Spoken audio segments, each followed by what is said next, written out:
Imbis na makatulong, abay perwisyo ang dinulot sa ilang pasahero ng online reservation sa Pantalan sa Batangas.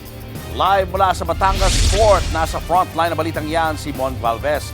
Mon, kumusta na ngayon ang lagay ng mga kapatid nating pasahero dyan?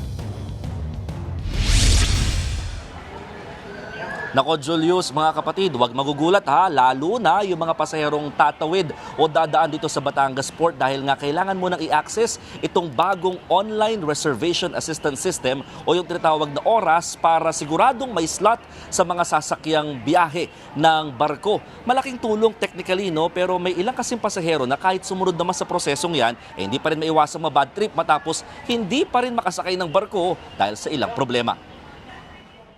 Sabi nila dyan, wait lang. Ngayon, nag-wait kami, what time na, hindi rin pa may mabigyan ng ticket. Ano pong magiging status namin katulad ng pagkain, bukas pa kami.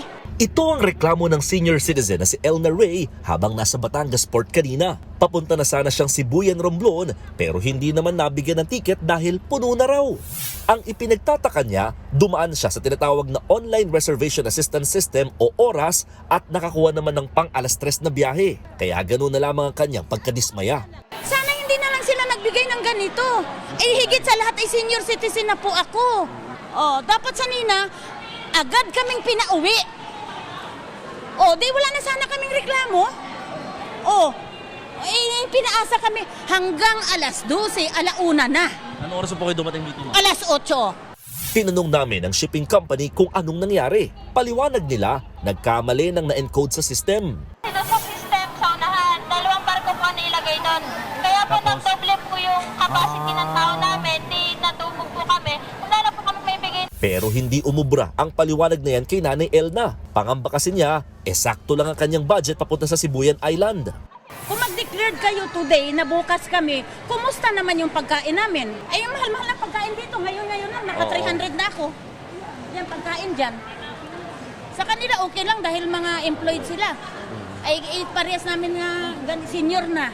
Sinamahan namin si Nanay Elna sa pamunuan ng Batangas Port na agad naman siyang tinulungan.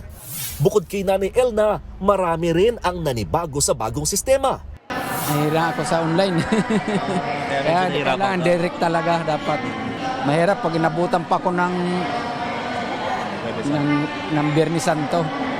Matatandaan nung Lunes, nagsimula ang pagdaan ng pasahero sa Batangas Port para kumuha ng oras pass. May QR code lang na kailangang iscan at dito na makakapili ang mananakay ng oras ng biyahe ng available na barko depende sa kanilang destinasyon. Ito raw ang sagot ng Philippine Ports Authority o PPA para masigurong may slot sa biyahe ang bawat pasahero. Dati po kasi pumipila sila ng mahaba just to buy a ticket pero later makakat off sila because hindi na mag-i-issue si shipping lines kasi cut off na yung mga barko nila sa capacity. May helpdesk din namang nakaset up para sa mga mahihirapan online. Simula noong Enero, dumoble ang dating 30 pesos sa terminal fee sa Batangas Port. Aprobado ito ng PPA para sa maintenance at upgrade ng Pantalan. May panibagong dagdag na 30 pesos pa sa darating na Hulyo. Bukod pa ito sa pinayagang hanggang 20% pagtataas ng pasahe sa shipping companies. Aprobado naman ito ng Marina dahil pa rin sa malawakang oil price hike. Ito rin na nakikitang dahilan ng pamunuan ng Batangas Port kung bakit mas kaunti ang pasahero ngayon sa Pantalan kumpara noong 2025. Ilang pila dati, talagang umaabot sila doon sa kabilang bound din. Pero ngayon talagang wala kang makikita na pila ng sasakyan. Hindi naman alintana ng ilang pasahero ang taas pasahe. Para maka-unwind kunting panahon. Siyempre sa panahon ngayon, puro problema eh. Kasi mainit po summer. Para mag-enjoy. Sakto naman ito, lalo't inumpisahan din ngayong Semana Santa ang pagkakaroon ng direktang biyahe mula Batangas Port papuntang bayan ng Pola sa Oriental Mindoro. Julius, pagilinaw lang din hindi na kailangang dumaan at mag-access pa ng oras pass para sa mga pasaherong diretsyo namang bibili ng ticket online, pati na rin yung mga pasaherong tatawid ng dagat, sakay or via Roro. Ang oras pass ay para lamang sa mga pasaherong walk-in na pupunta dito sa Batangas Port at dito pa lamang bibili ng kani-kanilang mga ticket. Julius. Maraming salamat, Mon Galvez. Mga kapatid, Julius Babaw po.